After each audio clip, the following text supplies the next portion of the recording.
بسم اللہ الرحمن الرحیم شروع نام سے اللہ کے جو بڑا مہربان نہایت رحم کرنے والا ہے۔ بسم اللہ الرحمن الرحیم۔ نماز آیات کے احکام۔ پہلا سوال، نماز آیات کسے کہتے ہیں؟ جواب، واجب نمازوں میں سے ایک نماز آیات ہے جو کہ حائض اور نفسا کے علاوہ ہر مکلف پر سورج گرہن چاند گرہن میں واجب ہے۔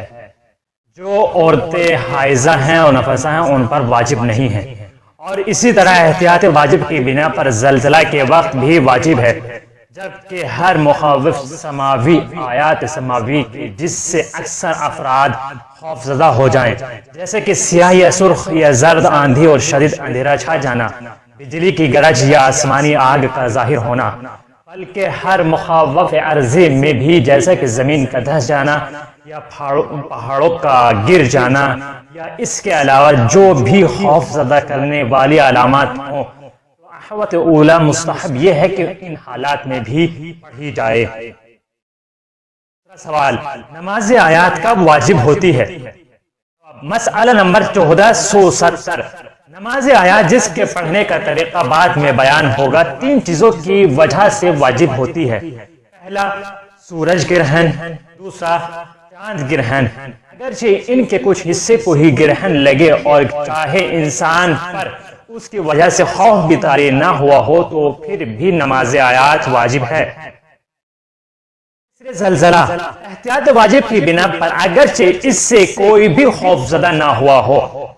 البتہ بادلوں کی گرج، بجلی کی کڑک، سرخ و سیاہ آندھی اور انہی جیسی دوسری آسمانی نشانیاں جن سے اکثر لوگ خوف زدہ ہو جائیں، اور اسی طرح زمین کے حادثات، مثلا زمین کا دھس جانا اور پہاڑ کا ٹکڑے ٹکڑے ہو جانا جس سے اکثر لوگ خوف زدہ ہو جاتے ہیں، ان صورتوں میں بھی احتیاط مستحب پر نماز آیات ترک نہیں کرنی چاہیے۔ نمبر 3، اگر سورج کو بھی گرہن لگ جائے اور زلزلہ بھی آ جائے تو کیا حکم ہے؟ مسئلہ نمبر 1471۔ جن چیزوں کے لیے نماز آیات پڑھنا واجب ہے، اگر وہ ایک سے زیادہ وقوع پذیر ہو جائیں تو ضروری ہے کہ اگر انسان ان میں سے ہر ایک کے لیے ایک نماز آیات پڑھے، مثلا اگر سورج کو بھی گرہن لگ جائے اور زلزلہ بھی آ جائے، دونوں کے لیے دو الگ الگ نمازیں پڑھنا ضروری ہے۔ ایسا نہیں ہے کہ ایک ہی نماز پڑھی جائے بلکہ دونوں کے لیے الگ الگ نمازیں پڑھی جائیں گی۔ سوال، جس شہر میں سورج گرہن ہو اسی شہر کے لوگوں پر نماز آیات واجب ہے یا تمام شہروں میں؟ مسئلہ نمبر 1473۔ جن چیزوں کے لیے نماز آیات پڑھنا واجب ہے اور جس شہر میں وقوع پذیر ہوں اور ان کے بارے میں پتہ چلے، فقط اسی شہر کے لوگوں کے لیے ضروری ہے نماز آیات پڑھیں، اور دوسرے مقامات کے لوگوں کے لیے اس کا پڑھنا واجب نہیں ہے۔ یعنی جہاں پر سورج گرہن لگ رہا ہو اسی شہر کے لوگوں پر نماز آیات پڑھنا واجب ہے، دوسروں پر واجب نہیں ہے۔ پانچواں سوال، نماز آیات کس وقت ادا کی جائے؟ جواب، مسئلہ نمبر 1474۔ جب سورج یا چاند کو گرہن لگنے لگے تو نماز آیات کا وقت شروع ہو جاتا ہے اور اس وقت تک رہتا ہے جب تک وہ اپنی سابقہ حالت پر لوٹ نہ آئے۔ اگرچہ بہتر یہ ہے کہ اتنی تاخیر نہ کرے کہ گرہن ختم ہونے لگے، لیکن نماز آیات کی تکمیل سورج یا چاند گرہن ختم ہونے کے بعد بھی کر سکتے ہیں۔ سوال، اگر کوئی شخص سورج یا چاند گرہن ختم ہو جانے کے بعد نماز پڑھے تو نماز کی نیت ادا یا قضا کی ہوگی؟ کون سی نیت کرے گا وہ؟ مسئلہ نمبر 1475۔ اگر کوئی شخص نماز آیات پڑھنے میں اتنی تاخیر کر دے کہ چاند یا سورج گرہن سے نکلنا شروع ہو جائے تو ادا کی نیت کرنے میں کوئی حرج نہیں، لیکن اگر اس کے مکمل طور پر گرہن سے نکل جانے کے بعد نماز پڑھے تو پھر ضروری ہے کہ قضا کی نیت کرے۔ مسئلہ نمبر 1476۔ اگر چاند یا سورج کو گرہن لگنے کی مدت ایک رکعت نماز پڑھنے کے برابر یا اس سے کم بھی ہو تو جو نماز وہ پڑھ رہا ہے ادا ہے، اور یہی حکم ہے۔ اگر ان کے گرہن کی مدت اس سے زیادہ ہو لیکن انسان نماز نہ پڑھے یہاں تک کہ گرہن ختم ہونے میں 1 رکعت پڑھنے کے برابر یا اس سے کم وقت باقی ہو، اور اس صورت میں نماز آیت واجب اور ادا ہے۔ 7واں سوال، اگر کسی کو چاند یا سورج گرہن کے لگنے کا وقت معلوم نہ ہو تو اس کا کیا حکم ہے؟ جواب مسئلہ نمبر 1478، اگر کسی شخص کو چاند یا سورج کو گرہن لگنے کا وقت پتہ نہ چلے اور ان کے گرہن سے باہر آنے کے بعد پتہ چلے کہ پورے سورج یا پورے چاند کو گرہن لگا تھا تو ضروری ہے کہ نماز آیات کی قضا کرے، لیکن اگر اسے یہ پتہ چلے کہ کچھ حصے کو گرہن لگا تھا تو نماز آیات کی قضا اس پر واجب نہیں ہے۔ 8واں سوال، اگر کسی شخص کو علم ہو جائے جو نماز آیت اس نے پڑھی تھی وہ باطل تھی تو اس کا کیا حکم ہے؟ جواب مسئلہ نمبر 1481، اگر کسی شخص کو علم ہو جائے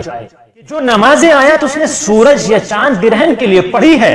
وہ باطل تھی تو ضروری ہے کہ دوبارہ پڑھے، اور اگر وقت گزر گیا ہے تو اس کی قضا بجا لائے۔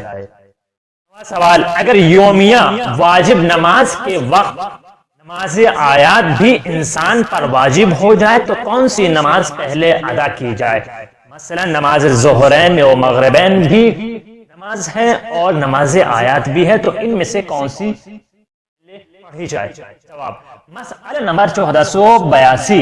اگر یومیہ نماز کے وقت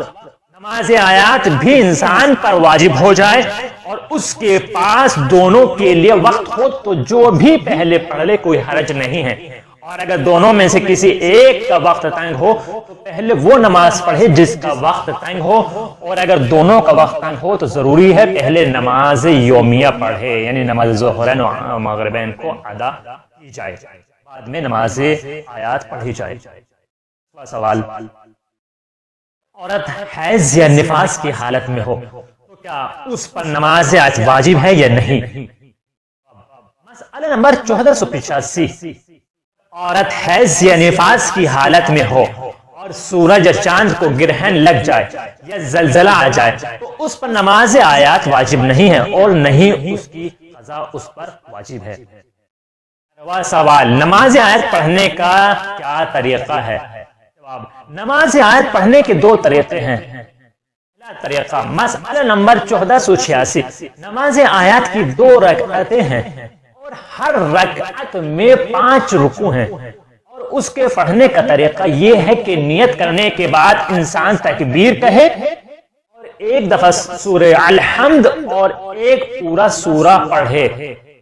رکوع میں جائے، پھر رکوع سے سر اٹھائے، پھر دوبارہ ایک دفعہ سورہ الحمد اور ایک اور سورہ پڑھے اور پھر رکوع میں جائے۔ اس عمل کو 5 دفعہ انجام دے اور 5ویں رکوع سے قیام کی حالت میں آنے کے بعد 2 سجدے بجا لائے اور پھر کھڑا ہو جائے اور پہلی رکعت کی طرح دوسری رکعت بجا لائے اور تشہد اور سلام پڑھ کر نماز تمام کرے، یعنی ہر رکعت میں الحمد کے بعد کوئی ایک سورہ، سورہ قل یا سورہ کوثر پڑھ کر رکوع میں جائے اور اسی طریقے سے 2 رکعت نماز کو ادا کرے گا۔ دوسرا طریقہ یہ ہے۔ مسئلہ نمبر 1487، نماز آیات میں یہ بھی ممکن ہے کہ انسان نیت کرے، تکبیر اور الحمد پڑھنے کے بعد ایک سورے کی آیتوں کے 5 حصے کرے اور ایک آیت یا اس سے کچھ زیادہ پڑھے، بلکہ ایک آیت سے کم بھی پڑھ سکتا ہے، لیکن احتیاط کی بنا پر ضروری ہے کہ مکمل جملہ ہو، سورے کے شروع سے ابتدا کرے اور بسم اللہ کہنے پر اکتفا نہ کرے اور اس کے بعد رکوع میں جائے اور پھر کھڑا ہو جائے اور الحمد پڑھے بغیر اسی سورے کا دوسرا حصہ پڑھے، رکوع میں جائے اور اسی طرح اس عمل کو دہراتا رہے یہاں تک کہ 5ویں رکوع سے پہلے سورے کو ختم کر دے۔ مثال کے طور پر مثلا سورہ فلق میں پہلے بسم اللہ الرحمن الرحیم اعوذ برب الفلق پڑھے، رکوع میں جائے، اس کے بعد کھڑا ہو اور پڑھے من شر ما خلق، الحمد نہ پڑھے، اسی آیت کو پڑھے من شر اور دوبارہ رکوع میں جائے، رکوع کے بعد کھڑا ہو اور پڑھے من شر غاسق اذا وقب، رکوع میں جائے اور پھر کھڑا ہو اور پڑھے ومن شر النفاثات فی العقد، رکوع میں چلا جائے اور پھر کھڑا ہو جائے اور پڑھے ومن شر حاسد اذا حسد، اور اس کے بعد پانچویں رکوع میں جائے اور رکوع سے کھڑا ہونے کے بعد 2 سجدے کرے اور دوسری رکعت بھی پہلی رکعت کی طرح بجا لائے اور اس کے دوسرے سجدے کے بعد تشہد اور سلام پڑھے، اور یہ بھی جائز ہے کہ سورے کو 5 سے کم حصوں میں تقسیم کرے، لیکن جس وقت بھی سورہ ختم کرے لازم ہے بعد والے رکوع سے پہلے الحمد پڑھے۔ جو مسئلہ نمبر 1488، اگر کوئی شخص نماز آیات کی ایک رکعت میں 5 دفعہ الحمد اور سورہ پڑھے پہلی رکعت میں، دوسری رکعت میں 1 دفعہ الحمد پڑھے اور سورے کو 5 حصے میں تقسیم کر دے تو کوئی حرج نہیں ہے، یعنی دونوں طریقے سے نماز آیات کو ادا کر سکتا ہے۔ نمبر 1491، دوسرے رکوع اور چوتھے، چھٹے، 8ویں اور 10ویں رکوع سے پہلے قنوت پڑھنا مستحب ہے، اور اگر قنوت صرف 10ویں رکوع سے پہلے پڑھ لیا جائے تب بھی کافی ہے۔ سوال، کیا نماز آیات جماعت سے پڑھ سکتے ہیں؟ جواب، مسئلہ نمبر 1489، جو چیزیں نماز یومیہ، نماز واجب ظہرین و مغربین میں واجب اور مستحب ہیں، وہ نماز آیات میں بھی واجب اور مستحب ہیں۔ البتہ اگر نماز آیات جماعت کے ساتھ ہو رہی ہو تو اذان اور اقامت کے بجائے 3 دفعہ بطور رجع الصلاۃ کہا جائے، لیکن اگر یہ نماز جماعت کے ساتھ نہ پڑھی جا رہی ہو کچھ کہنے کی ضرورت نہیں ہے، لیکن سورج اور شہد گرہن کے علاوہ بقیہ نماز آیات کا جماعت سے پڑھنا شرعی طور پر ثابت نہیں ہے، یعنی نماز آیات آپ باجماعت بھی ادا کر سکتے ہیں۔ مسئلہ نمبر 1490، نماز آیات پڑھنے والے کے لیے مستحب ہے کہ رکوع سے پہلے اور اس کے بعد تکبیر کہے، اور 5ویں اور 10ویں رکوع کے بعد تکبیر مستحب نہیں ہے، بلکہ مستحب ہے کہ سمع اللہ لمن حمدہ کہے۔ نماز آیات کے لیے جو سب سے پہلا طریقہ بیان کیا گیا ہے وہ آسان اور بہترین طریقہ ہے، اس طریقے سے نماز ادا کی جائے۔ اور آپ اپنے سوالات کو کمنٹ باکس میں لکھ سکتے ہیں، انشاءاللہ آپ کے جواب دیے جائیں گے، اور ہمارے چینل کو زیادہ سے زیادہ سبسکرائب کریں اور شیئر کریں۔ لي 5 أطفي بهم حر الجحيم الحاطمة، المصطفى والمرتضى وابني